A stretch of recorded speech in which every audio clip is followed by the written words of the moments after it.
We're going to start with number 4 that I wanted to share with you tonight. It is affectionately called the day-old milk trap.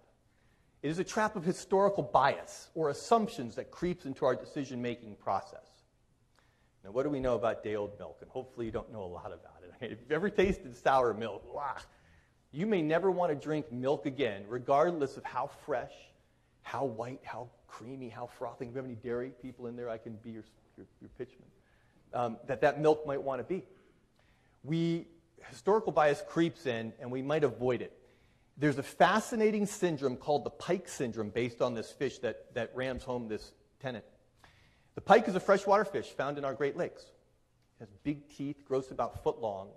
It's mean, it's aggressive, and it's always hungry.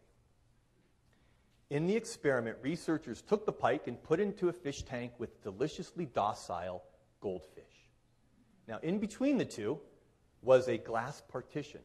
And when the pike saw the goldfish, what did it do? Boom! It went right to eat. Bang, bang, bang. Rammed into the glass partition. It couldn't get to the goldfish. So it eventually stopped and said, whoa, I don't like this. I'm just going to hang out here. And then the researchers removed the glass partition. Nothing stopping the pike from going and gobbling up those goldfish. What do you think it did? Yeah, it starved to death. Nothing stopping it from going over there and eating it. Its historical bias, its assumption was, if I go over there, I'm going to ram my head into the partition and I won't be able to eat. In a business case example, this iconic brand, Firestone, did a similar thing. See, Firestone was established by Harvey Firestone in 1900. He supplied tires to horse and buggies. He soon met a good friend, Henry Ford, and became the tire supplier to Ford Motor Company in 1905. For 70 years, profit soared. As automobile demand increased, Ford built more automotive plants, Firestone built more tire plants. Their sole focus, their sole historical bias was on demand, demand, demand. Firestone gave back to the community, gave back to their employees. It's a wonderful company to work for. In 1968, a little-known French company called Michelin introduced the radial tire to the U.S. market.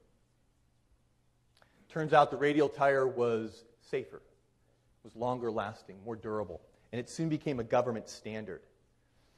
Now, all along, Firestone leadership knew of this. They knew of radial tires. They had a little radial tire plant. But their historical bias was on demand, demand, demand. We've got to meet demand. We've got to keep up with demand. They couldn't turn that big decision-making battleship in time. In less than 20 years, in the 1980s, Japanese tire manufacturer Bridgestone purchased Firestone for pennies on the dollar. Tens of thousands of employees lost their job, and Firestone exists today only as a trademark. Now, what could Firestone have done to avoid that fatal trap of day-old milk, of historical bias, of assumptions? There is a simple solution that can help avoid historical bias, avoid that day-old milk trap in your decision-making process. It's called the pike test based on our friend the fish. Now, you see a picture of the Great Wall there. The Great Wall was fantastic for keeping out invading barbarians hundreds of years ago, but how good do you think that wall would do against a cyber attack today, right? Okay? If we think that's going to work all the time, it doesn't.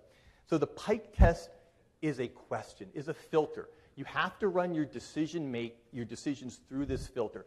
If you ask your leadership team, hey, get me the top 3 candidates for the new VP position, have them answer this question. When you're making a decision, whether it's a big hand grenade decision or just a little decision, we need to look at this. Print and post it, give it to your leadership team.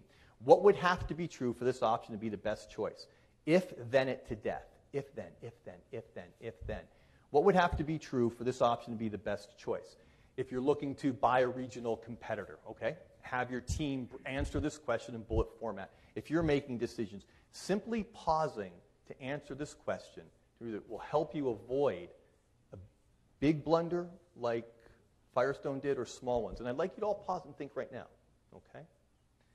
Where is historical bias or assumptions creeping into your decision-making process? Have you ever told that young millennial with all the ideas, hey, we can't do that. We tried it last year. It was, insert your favorite excuse. Too expensive, too slow, the technology wasn't there. Right? We know technology changes in a blink of an eye. Or you say, we've always done it this way. Why would we do it that way? Hey, that's the day-old milk trap.